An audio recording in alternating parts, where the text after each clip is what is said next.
Hello everyone. पिछली class में अपन ने पढ़ा था कि प्लास्टिक है उसकी चॉइस ज़्यादा क्यों करते हैं लोग, मतलब उसको प्रेफर ज़्यादा क्यों करते हैं। प्लास्टिक है तो उसके करैक्टरिस्टिक्स अपन ने पढ़े थे कि प्लास्टिक है वो नॉन रिएक्टिव होता है, मतलब उसकी जल्दी से जो भी अपन उसमें डालते हैं उसके साथ कोई रिएक्शन नहीं करता वो, ठीक है। और लाइट वेट होता है, स्ट्रॉन्ग भी होता है, ड्यूरेबल भी होता है, मतलब अलग अलग सब शेप में अपने को मिल सकता है ये। और पुअर कंडक्टर होते हैं ये, ठीक है ना। तो ये सब अपन ने स्टडी किया था। आज अपन पढ़ेंगे plastic and the environment.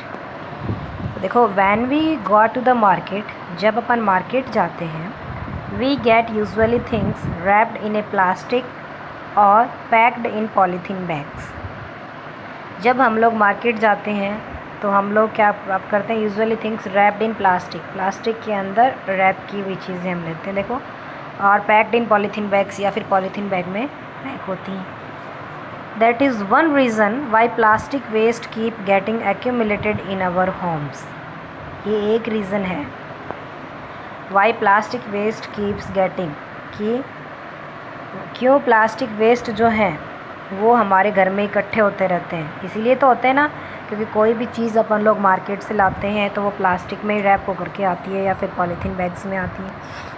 Ultimately plastic finds it's way in the garbage, और इसीलिए प्लास्टिक जो है गार्बेज है उसमें भी मिलेगा। Disposal of plastic is a major problem. अब प्लास्टिक यूज़ करना तो आसान है लेकिन इसका डिस्पोज़ल है वो बहुत मुश्किल है, क्योंकि ये डिस्पोज़ नहीं होता काफ़ी दिन तक, बहुत दिन तक डिस्पोज़ नहीं होता ये। तो ये एक बहुत बड़ी प्रॉब्लम हो जाती है। देखो क्यों। A material which gets decompose through natural process such as action by bacteria is called biodegradable. A material which is not easily decomposed by natural process is termed as non-biodegradable. अब देखो अपने पास दो term आ गई हैं, एक तो है biodegradable, दूसरी है नॉन बायोडिग्रेडेबल। तो इसमें है, अब देखो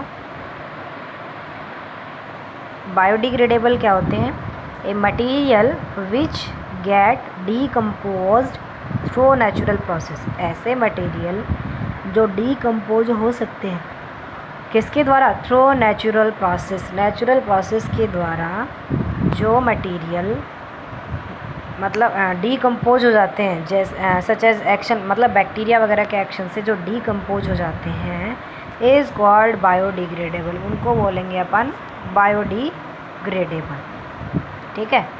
फिर है ए material which is not easily decompose by nature, और जो मटेरियल ईजिली डीकम्पोज नहीं होते वो होते हैं नॉन बायोडिग्रेडेबल। दोनों टर्म अच्छे से समझ में आ गई होंगी।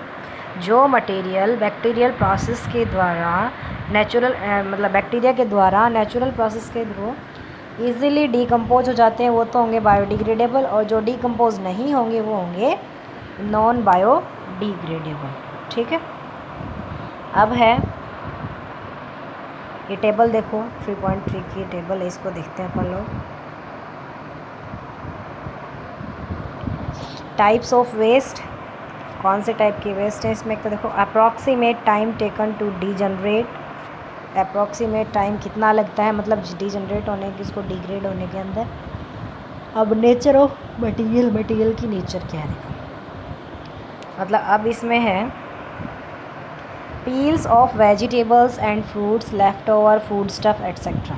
ये जो वेस्ट है, सब्जियों के छिलके, फ्रूट्स वगैरह के छिलके या फिर फूड जो बचा हुआ रहता है, बच जाता है वो सब, तो अप्रॉक्स कितना टाइम लगेगा उसको डीजनरेट होने के लिए, 1-2 वीक्स, 1 से 2 हफ्ते लगेंगे, ठीक है। फिर है तो 1 से 2 हफ्ते लगेंगे, मीन्स ये इजीली क्या हो रहा है, बायोडिग्रेडेबल है, तो इसको बोलेंगे बायोडिग्रेडेबल। फिर दूसरा है पेपर, इसको महीना भर लग जाता है, ठीक है, तो ये भी क्या है, बायोडिग्रेडेबल है। कॉटन क्लोथ, कॉटन के जो कपड़े, इनको जो जनरेट होने में 2 से 5 महीने लग जाते हैं, ठीक है। और नेचर क्या है मटेरियल की, बायोडिग्रेडेबल। वुड, लकड़ी जो है, इसको कितना टाइम लगेगा डीजनरेट होने के लिए, 10 से 15 साल लगेगा, ठीक है, 10 से 15 साल लगेंगे इसको डिजनरेट होने के लिए। ये भी बायोडिग्रेडेबल है।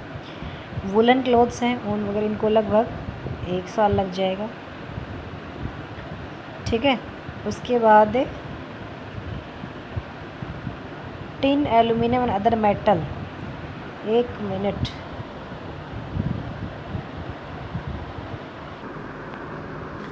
वुलन क्लोथ्स इनको 1 साल लग जाएगा। Tin, aluminium and other metal cans, जो टिन एल्यूमिनियम इनको 100 से 500 साल लग जाते हैं। तो ये क्या है? ये है नॉन बायोडिग्रेडेबल। प्लास्टिक बैग्स हैं, उनको तो बहुत सारे साल लग जाते हैं, ये भी नॉन बायोडिग्रेडेबल हैं। ठीक है। तो ये तो बायोडिग्रेडेबल और नॉन बायोडिग्रेडेबल की आपकी टेबल है, इसमें पता चल गया होगा। तो देख लो कौन सी चीज़ को डिग्रेड होने में कितना टाइम लगता है, तो इस हिसाब से हम लोगों को भी यूज़ करना चाहिए। ठीक है। फिर है since plastic take several years to decompose. क्योंकि प्लास्टिक जो है वो डिकम्पोज होने में कई साल लेता है, कई वर्ष लेता है। It is not environment friendly, ये पर्यावरण के लिए मतलब फ्रेंडली नहीं है। इट कॉजेज़ एनवायरमेंटल पॉल्यूशन, ये किसका कारण बनता है? एनवायरमेंट पॉल्यूशन का कारण बनता है। फिर है बिसाइड्स, इसके अलावा the burning process in the synthetic material is quite slow. जो बर्निंग प्रोसेस है सिंथेटिक मटेरियल की वो बिल्कुल स्लो होती है। ठीक है। And it does not get completely burned easily, और ये कम्प्लीटली जलते भी नहीं है। इन the process it releases lots of poisonous fumes into the atmosphere. इस प्रोसेस में it releases lots of poisonous, बहुत सारी जहरीली फ्यूम्स, जो मतलब जहरीली जो धुआंसी फ्यूम्स से होती हैं वो निकलता है एटमॉस्फेयर के अंदर, रिलीज़ होते हैं, कॉजिंग एयर पॉल्यूशन, जिसकी वजह से एयर पॉल्यूशन होता है। How can this problem be solve? अब इस प्रॉब्लम को सॉल्व कैसे किया जाए? ठीक है। Avoid the use of plastic as far as possible. इसका एक तो सॉल्यूशन ये, जितना संभव हो सके उतना प्लास्टिक को कम से कम यूज़ करना है। Make use of bags made of cotton और जूट। किसका यूज़ करना है? जूट या फिर कॉटन से बने हुए जो बैग हैं उनका यूज़ करना। When you go for shopping, जब आप शॉपिंग के लिए जाते हैं।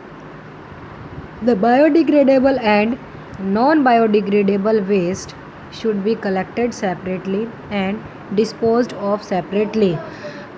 जो बायोडिग्रेडेबल और नॉन बायोडिग्रेडेबल वेस्ट है शुड बी कलेक्टेड, उनको अलग अलग सेपरेट मतलब कलेक्ट करना चाहिए। एंड डिस्पोज्ड ऑफ सेपरेटली, और सेपरेटली उनको डिस्पोज करना चाहिए। Practice this in your homes, ये प्रैक्टिस घर से ही शुरू करनी है। ठीक है। फिर है can you suggest some other ways in which you can contribute towards reducing the use of plastic material. क्या आप लोग और भी तरीके कुछ सजेस्ट कर सकते हैं जिसके द्वारा प्लास्टिक जो मटेरियल है उनका यूज़ कम करने में मतलब सहयोग कर सकें? फिर है it is better to recycle the plastic waste. एक बेटर तरीका ये है कि प्लास्टिक को रिसाइकिल करना चाहिए। Most of the thermoplastic can be recycle. अधिकांश थर्मोप्लास्टिक जो है उनको दोबारा से रिसाइकिल किया जा सकता है। Make a list of items that can be recycle, तो उन आइटम्स की लिस्ट बनानी है जिनको रिसाइकिल किया जा सके। हाउएवर ड्यूरिंग रिसाइकलिंग, इसलिए रिसाइकलिंग के दौरान सर्टेन कलरिंग एजेंट्स, जो कलरिंग एजेंट्स मतलब वो उनमें ऐड किए जाते हैं। ठीक है। This limits its usage specially for storage of food. विशेष रूप से this limits its usage specially for storage of food. ये जो है इससे जो रिसाइकिल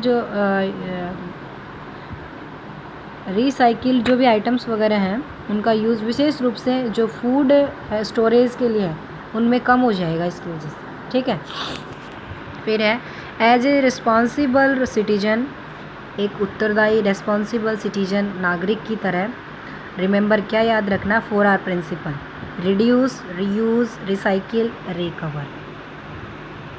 रिड्यूस कम से कम यूज़ करना है प्लास्टिक को, ठीक है, रिड्यूस बिल्कुल कम यूज़ करना है। रीयूज़ दोबारा से उसका यूज़ करना है, दोबारा से उसका उपयोग करना है। रिसाइकिल उससे दोबारा कोई नई चीज़, मतलब उसको गला करके जैसे दूसरी शेप में ले आए, दूसरी चीज़ में ले आए। रिकवर और दोबारा उसको ऑब्टेन करना। तो develop habits which are environment friendly, ये सारी जो हैबिट्स हैं ये एनवायरनमेंट को फ्रेंडली बना सकती है। अब देखो, have you ever seen a garbage dump where animals especially cows are eating garbage. आपने देखा होगा गार्बेज डंप, कचरे का ढेर देखा होगा जहाँ पे पशु जो है विशेष रूप से गायें हैं, ठीक है, वो कचरा खाती है ना। In the process of eating the food waste they swallow material like polythene bags and wrappers of food. तो वो क्या करती हैं उस टाइम, जो अपशिष्ट जो फूड है ना, इस प्रोसेस के अंदर जो फूड वेस्ट खाना, दे स्वेलो मटेरियल्स, वो निगल जाती है मटेरियल्स के, जो पॉलीथीन बैग्स हैं, रैपर्स हैं फूड के, उनको। Can you imagine the consequences, क्या आप मतलब इसका जो रिज़ल्ट होगा उसका इमेजिनेशन कर सकते हैं। The plastic material chalks the respiratory system of these animals, और ये जो प्लास्टिक है ये इन एनिमल्स का जो रेस्पिरेटरी सिस्टम है उसके अंदर चॉक, मतलब गला उनका चिपक जाएगा। तो और forms a lining in their stomach, और स्टमक के अंदर एक लाइनिंग बन जाएगी। Can be cause of their death, जो उनकी मृत्यु का कारण बनेगी। The polythene bags carelessly thrown here and there are responsible for clogging the drains too, जो पॉलीथीन बैग है इधर उधर ऐसे मतलब लापरवाही से फेंक देने से, there are responsible for clogging of drains, जिसकी वजह से जो नालियाँ होती हैं, ड्रेन्स जो है उनको वो क्लॉग कर देती हैं, रोक देती हैं। Some time we are very careless Sometimes we are very careless and throw the wrappers of chips, biscuit and other eatable on the road or in park or picnic places. कई बार हम लोग भी क्या करते हैं, जो रैपर्स हैं, chips हैं, बिस्किट हैं, इनके जो रैपर्स होते हैं इनको रोड पे या पार्क में या पिकनिक प्लेसेस पे ऐसे ही फेंक देते हैं। Should we not think twice before doing so, तो हमें ऐसा करने से पहले सोचना चाहिए। एज ए रिस्पॉन्सिबल सिटीजन, एक जिम्मेदार नागरिक की तरह, What measures do you suggest to keep public places clean and free of plastic? मतलब एक जिम्मेदार नागरिक के रूप में आप क्या सजेस्ट करते हैं जिससे कि जो पब्लिक प्लेसेस वगैरह हैं उनको स्वच्छ और बिल्कुल प्लास्टिक से मुक्त रखा जा सके, ठीक है। फिर देखो फाइबर वाइज ये देखो इसमें है, don't throw plastic bag in the water bodies on the road. Plastic को वाटर बॉडीज़ या जैसे कोई भी वाटर बॉडीज़ हैं, जैसे तालाब हैं, नदी हैं, उनमें नहीं फेंकना चाहिए, रोड पे नहीं फेंकना चाहिए। Take a cotton carry bag और a jute bag while going for shopping के लिए जाते हैं तो कॉटन या फिर जूट का बैग लेके जाना है। Try to minimise the use of plastic material का कम से कम यूज़ करना है। एग्जाम्पल है, use a steel lunch box instead of a plastic. आज जैसे आपका लंच बॉक्स है वो भी प्लास्टिक की बजाय स्टील का होना चाहिए, ठीक है। तो आज अपना चैप्टर कंप्लीट हो चुका है और कल इसके अपन क्वेश्चन आंसर करेंगे। आज के लिए इतना ही, थैंक यू। और वीडियो देखने के बाद इसको सब्सक्राइब करना है, चैनल को सब्सक्राइब करना है, सब्सक्राइब करके बेल आइकन प्रेस करना है, ठीक है।